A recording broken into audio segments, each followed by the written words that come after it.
Udumo kuNkulunkulu kweliphezulu nokuthula emhlabeni kubantu abathokozelwa nguye.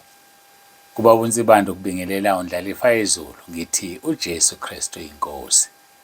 Siyambonga uNkulunkulu wethu kakhulu, siyamdumisa kuba sibona usuku lwanamhlanje futhi sikwazi ukuthi sishare izwi.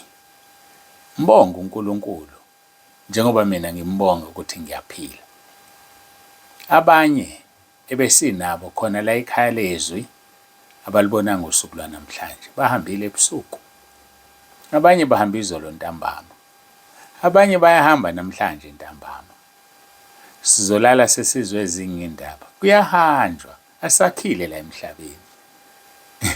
Yabo njengamanje nje njengoba ngikhuluma sibayeke laba abasanda ukuhamba sebehambile abanye. Khona unumber 1 njengoba sila ekhaya lezwi. Kungaba yimina. Kungaba uwena ophambili kulayini. Kodwa iqiniso lithi khona ophambili kulayini. Ozohamba alandele lo sanda ukuhamba. Owami kumbuzo uthi ithemba lakho liyini? Liyini ithemba lakho uma ungenayo uJesu? Liyini ithemba lakho uma ungenayo uNkulunkulu? Uma ulala namhlanje uzolala ukubani? Uzolala kuJesu noma uzolala kuSathane? Usuyivumile izono zakho? Usuyilungisile indaba yakho noNkulunkulu? Silungisa indaba yethu noNkulunkulu. Wasenzela umsebenzi uJesu, wazivulela isango ngokusifela esiphambanweni. Kuba sikwazi ukusondela sicela intethelelo. Abese sikhulekela umntwana kaNkulunkulu ogcotshelwe lo msebenzi. Ake ngishiye ngoba ngazi ukuthi mhlambe khona onenkani ongafuni ukuzwa. Mhlambe lo nenkani yilo ohambayo namhlanje. Mhlambe uNkulunkulu uthi akuphumela amagama ubufuna ukufika kuhlulele ngathi athi uyafika phuma emhlabeni. Ibithini inkonzo yanamhlanje? Iqale ngokuthini? Bese uthinike. Ngeke sizilandulele bafowethu. Nama yikho into engizoyenza ngigitshelwe. Yabona uma ugitshelwe ukuwenza izinto ongazazi ngesinye isikhathi. Ubone emva ubusuzenza into uNkulunkulu beqondo ukuthi. So okwami nje mina ukukhuleka ngithi Nkosi ngenza ibumba esandleni sakho. Bumba lento ofuna ukuyibumba, yenza lento ofuna ukuyenza. Gibela Nkosi Jesu kule mbongolo ewunsibanda ikuthathe kuse noma ikuphi la ufuna ukuya khona. Khumbula, iNkosi uJesu isela emhlabeni yayiziyela noma ikuphi la uthanda ukuya khona. Kodwa njengamanje siphelile isikhathi sakhe sokuba semhlabeni ngenyama. Usesebenzisa thina ukuthi aye la efuna ukuya khona. Uyavuma wena kusebenzisa? Mina ngavuma. So ngithi Nkosi Jesu ngise la ufuna ukuya khona, la ufuna likhuluma iqiniso khona. Ngoba yilona engilimele. Angigodli inkemba yami egazini ngoba ngisifuna isiqalekiso. Jeremiah 48:10. Qale kusiwe umuntu ogodla inkemba yakhe egazini. Bafundisi, singayigodli inkemba yethu egazini. Ukwahlulelwa kwethu kukhulu. Lisho njalo izwi leNkosi singabe ngabafundisi abaningi ngoba nongena ekwahluleleni okukhulu lapha kuJakobe. Okwethu kwehlulela kukhulu akufani nokwabanye abantu. So masingayigodli inkemba. Uma umoya ongcwele ethi khuluma, khuluma. Ngabe nandaba ukuthi abantu bathini. Sho bahamba bonke ebandleni, bahanjiswe izintshumayelo zakho, bahamba neve enyameni, ubatshelile. Hayi ubatshelile. Ngoba usazohlolwa, uvivinywe, ungene kwahlulelweni ngawo wonke amagama owakhulumile nangawo wonke amagama ongawakhulumanga kade kufanele uwakhulume. Ake siye ezwini lethu la namhlanje siqhubeka nenkonzo yethu laphaya kuJeremiah chapter 17. Nkosi yami, uJeremiah 17 ngamthanda uverse 7 noverse 8 uthi ngiyabathanda. SikuJohane chapter 17. Bakithi ningixolele manizwe ngisho uJeremiah 17. Ngiyamthanda. Busisiwe umuntu othemba kuJehova nothemba lakhe linguJehova. Athi uverse 5 and 6 uqale kusiwe umuntu othemba kumuntu nowenza inyama ibele ithemba lakhe. Hayi.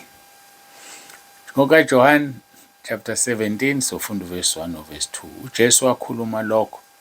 Wayesephakamisela amehlo akhe ezulwini wathi, Baba, isikhathi sifikile, khazimulisa indodana yakho ukuze indodana ikukhazimulise wena njengalokhu uyiphila amandla phezu kwenyama yonke ukuba bonke oyiphe bona ibaphe ukuphila okuphakade. Ake siguqe sikhuleke.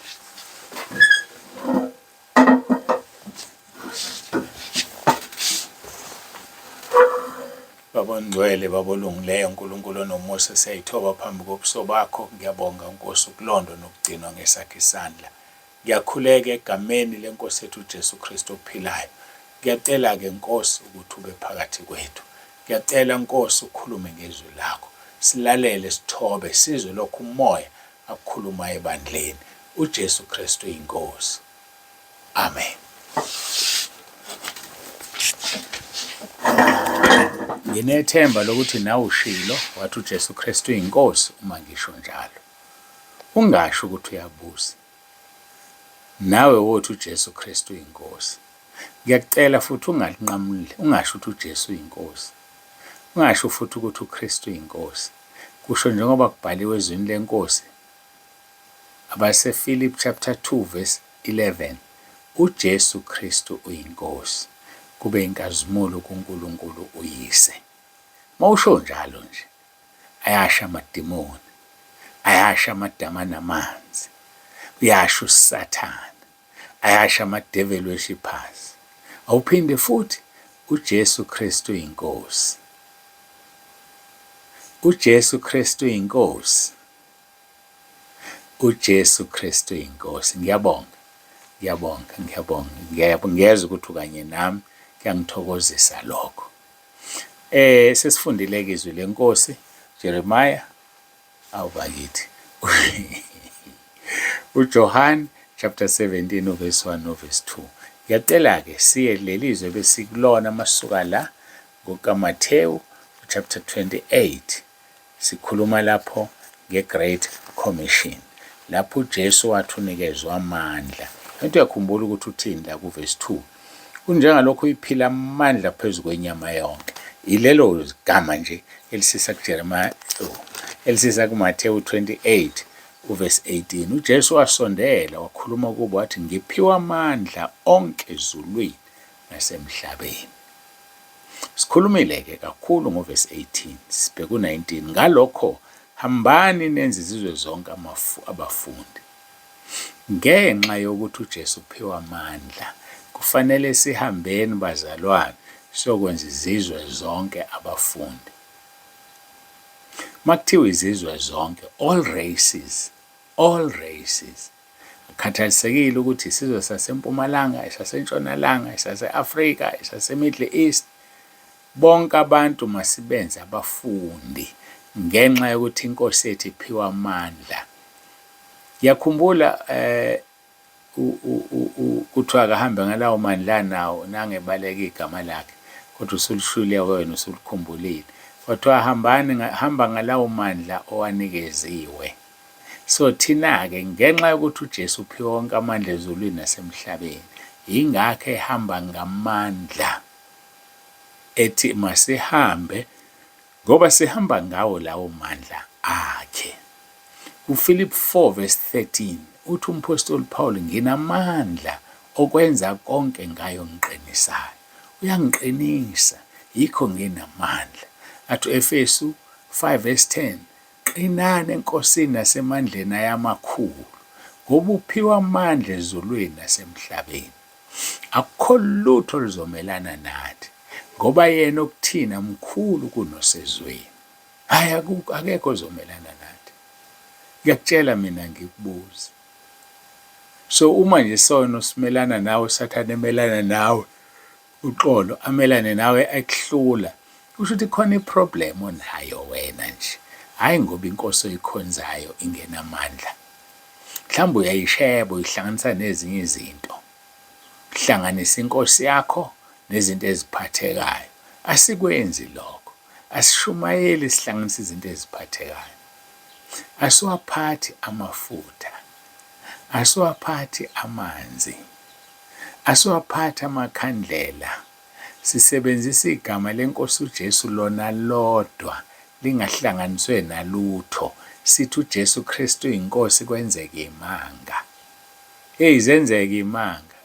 angazi uma nisenibutholile noma buza namhlanje noma buza kusasa ubufakazi la kade udokotela angazi uma ngizwa yini dokotela welinye ibala kade gula cancer ezohlinzwa wase omunye umzalwane ola ekhaya lwezwe wamcelela umkhuleko uRoma 10:9 wesiNgisi ngamnikeza kuthiwe lapho sekuthi kuyabhekwa icancer ayisekho mina ngazi noma niyangizwa yini abase Roma 10:9 besiNgisi ilanguage ayisho lutho kuNkulunkulu as long as kuyizwe lakhe liyisingisi liyisiZulu liyisuthu lisivenda liyisipedi liyisijalimane liyisibhunu makuyizwe lakhe nje liyawenza umsebenzi singasuka kuye ngempela siye kuphi singayaphi ngempela masuka kuyena ngoba mazokuphila kuye izwi lakhe eliphilayo lenamandla libukhali kunenkembe eyisikanhlangothi zombili hlaba lahlukanisa umkantsha namathambo hlaba lahlukanisa umoya nomphefumulo lahlulela imicabango nezizindlo ligijima ngaphezulu kombane lidabula umlilo lidabula amanzi lifike liwenza umsebenzi empilweni yomuntu athi kumaHubo 107:20 ngelithuma izwi lami ukuba libakhulule emathuneni liyakhululana bafowethu liyakhululana izwi likaNkulunkulu yikho sisekhaya lezwi noma bangakopela abanye bayibize ngekhaya lezwi kodwa yithini sisekhaya lezwi hayi thina sisekhaya ungadukiswa ungadukiswa lelo khaya lezwi insibandakalazi akekho lapho siyambonga uNkulunkulu wethu uthi kuJesu ngiphiwa amandla onke ezulwini nasemhlabeni ngalokho hambani nenze izizwe zonke abafundi kufanele izizwe sizenze abafundi ngoba uJesu wethu uphiwa amandla lawa amandla awaphiwe yiyo la asinikeza wona asembathisa wona usho njalo lapha encwadini kaLuka uthi sembathiswa amandla kwi-last chapter uma sehamba khuluma ngokusimbathisa amandla ake sibheke chapter 24 lapha encwadini kaLuka verse 49 bhekani ngiyathumela kini isithembiso sikaBaba kepha hlalani emzini nize nembathiswa amandla avela phezulu siyambathiswa amandla ngoba yena uphiwa amandla onke ezulwini nasemhlabeni ngeke senze lutho bafowethu singembathisiwe amandla lawa amandla ngumoya ongcwele manje ke uma wena ungavumeli izono zakho wahlanzwa umoya ongcwele akakwazi ukuhlala kuwena udinga ukuhlanzwa ube muhle ube ngcwele ngoba sembathiswe amandla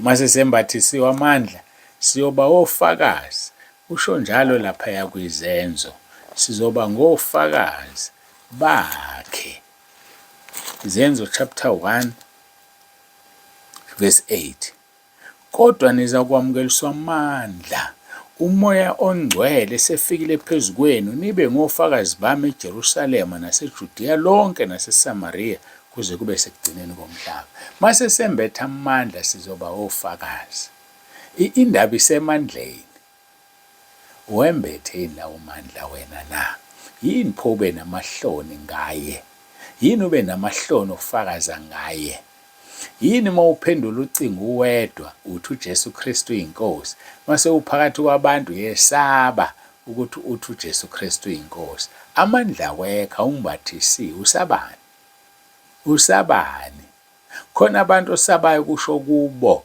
ukuthi uJesu Kristu inkosi khona ongesaba ukusho kubo ngize ngihleke mina uma ngimfonela umuntu ngenamba angayazi aphendule hallo bethi hawo ngoba ubungazi kuba ubuwazi ubabonise bande ngabe uthe uJesu Kristu inkosi kanti uyakhetha khona ongasho kuba hayi ngiyaxolisa kuphazamisekile mphathi phazamisekile baba hayibo thembeka onamahloni ngaye uthi naye uzoba namahloni ngalowo phambi kaBaba nengilosi zakhe uJesu Kristu inkosi noma ngabe kunjani kwenzakalani, libize leli gama, libize.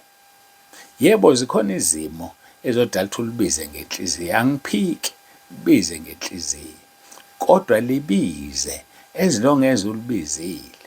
Kodwa ngeke ulibize ungembathisiwe amandla ngoba libizwa ngamandla. Libizwa ngamandla ukuze mawusulibizile laphuma emlonyeni wakho, liphuma nalawo mandla ayasha amadimoni. Liphuma nalawo mandla kudede iy'nkinga. Uthanda nje uJesu Kristu inkosi. Nathi masibhalelana la ekhaya lezwi, sibingelelana kanjalo ngesivumo. Uqala ngokuthi uJesu Kristu inkosi. Uyambona kosanda ukufika usho amen. Uthi mayibongwe. Hayi alikho icala nalapho, kodwa sengiyakufundisa mina. Mawuqala nje ubhalela mina, thana uJesu Kristu inkosi. Ngoba nami mangikubhalela, ngizosho njalo ngithi uJesu Kristu inkosi. Ungalinqamuli, ungathi uJesu inkosi. Ungasho futhi ukuthi uKristu inkosi. Mangithe mina uJesu Kristu inkosi, ungaphenduli uthi uyabuza. Cha, phela maye inkosi vele uyabuza. Akabizwa ngenkosi umuntu uma engasabuzi. So mawusuthe uJesu Kristu inkosi usuqedile.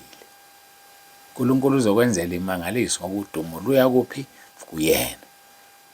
Kodwa nizakwamukeliswa amandla umoya ongcwele esefikile phezu kwenu, nibe ngofakazi bami eJerusalema.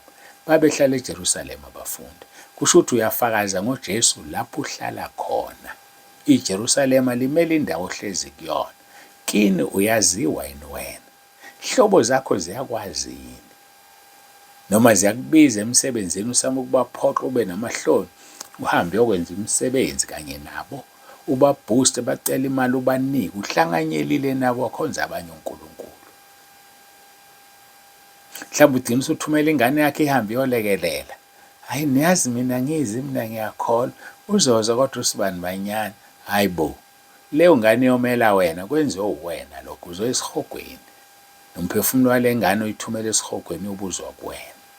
Nizokwamukeliswa amandla. Umoya ongcwele esefikile phezu kwenu, nibe ngofakazi bami eJerusalema naseJudiya lonke. IJudiya-ke yini? Omakhelwane beJerusalema. Omakhelwane bakho usufakazilini kubo? Bayakwazi yini wena? Noma make kwangena iy'nkukhu khipha inhlamba ulwile. Uma kuke kwangena iy'nkomo zomakhelwana, kwangena izinja zalamaqanda, usuyishaya inja, isilwane sikaNkulunkulu. Usazoma phambi kaNkulunkulu, asihlukumeze izilwane. Kuthiwa-ke nibe ngofakazi bami eJerusalema naseJudiya lonke. Mabakwazi omakhelwane, mabakwazi osebenza nabo emsebenzini. Mayikwazi ibhosi yakho ukuthi usindisiwe. Ibhosi yakho ayiconfide kuwe, ayixoxe nawe, ayithi uma inenkinga ikubizele office. Ithi ngicela umkhuleko wakho, ngiyakwazi wena uyathandaza. Nginenkinga enje kanje. Bese uthi asiguqe mphathi, niwe ngaphansi ngamadolo, nilibize leli gama. Uthi mphathi wami awusho emva kwami, sishaba seRoma 10:9. Nimusho. Ayazi nimusho. Nimusho. Kuthiwa-ke eJerusalema naseJudiya lonke, naseSamariya. ESamariya ilezi indawo ezithe uqhela-ke nakwakho. Uma ngila nje wangila eRichards Bay, iSamariya oLundi, oThekwini, oMaphumulo, oStenga, oHluhluwe, oHlabisa, oMtuba. Lapho-ke sesingathi iSamariya lonke. Bese lithi kuze kube sekugcineni komhlaba. Ekugcineni komhlaba yaziwa. eMelika ula eSouth Africa yaziwa. Afrika yonke lapha enhla yaziwa. eRussia yaziwa. Australia yaziwa. e-UK yaziwa. Hayi mina ngazi uma siyalizwa leli. Lithi uthi uJesu, kodwa nizokwamukeliswa amandla umoya ongcwele esefikile phezu kwenu, nibe ngofakazi bami eJerusalema naseJudiya lonke naseSamariya kuze kube sekugcineni komhlaba. Sengichazile-ke ukuthi-ke iJerusalema limeleni, neJudiya limeleni, neSamariya limeleni, ekugcineni komhlaba ngiqeda kusho manje. dinga ukuthi wenze njani? Umbathiswe amandla. Kusho njalo-ke kuLuka 24 verse 49, bhekani ngiyathumela kini isithembiso sikaBaba, kepha hlalani emzini nize nembathiswe amandla avela phezulu, ngoba maningi amandla. Yiwo-ke la ukukhulunywa ngawo kuMathewu 28 verse 19, ngalokho hambani nenze izizwe zonke abafundi, nibabhabhadise egameni likaYise neleNdodana nelikaMoya oNgcwele, nibafundise ukugcina konke enginiyale ngakho. Bhekani, mina nginani izinsuku zonke kuze kube sekupheleni kwezwe. Bhekani, mina nginani izinsuku zonke kuze kube sekupheleni kwezwe. Siyambonga uNkulunkulu, bangcwele, sisemkhosini. Angazi noma wena ubambile yini, kodwa othandayo sikanye naye emkhosini. uNkulunkulu uzokuvuza, uNkulunkulu uzokuphendula, uNkulunkulu uzokunika okudingayo. Baba uNzibande, ngaphambi kokuba valelise, uthi asiguqe sikhuleke sibonge uNkulunkulu wethu.